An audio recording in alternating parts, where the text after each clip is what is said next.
Kumusta mga kaboxing? This is Boy Kalawang TV. So kanina lang po mga idol naganap ang official and final weigh-in ng ating pambatong Pinoy na boksingero na mapapalaban bukas na si Christian Araneta sa bansang Japan kontra sa Thailander na boksingero na si Tanong Saksimsri. At sa kanila nga po naganap na official and final weigh-in mga idol. Tumimba nga po ang ating pambato na si Christian Araneta ng 107.5 pounds habang ang makakalaban naman po nito na Thailander na boksingero ay tumimbang naman po sa timbangan ng 107.1 pounds. Kaya dahil po dyan, kapwa nga po nilang dalawa na abot ang official weight limit sa light flyweight division. Iaasahan na po natin na tuloy na po bukas ang magaganap na laban nila sa ibabaw ng lona. Dahil mapapasama nga po ang laban nila bukas sa magaganap na bakbaang Brian Norman Jr.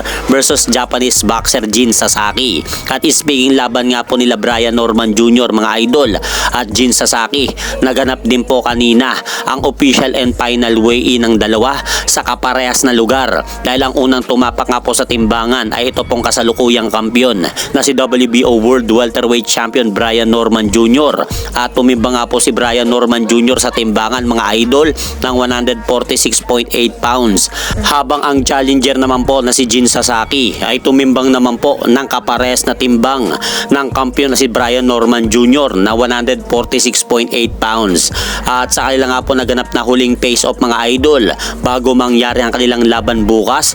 Nagkatitigan nga po ang dalawa sa kanilang naging huling face-off. At dito mga idol, medyo mainit nga po ang Japanese boxer na si Jin Sasaki kay Brian Norman Jr.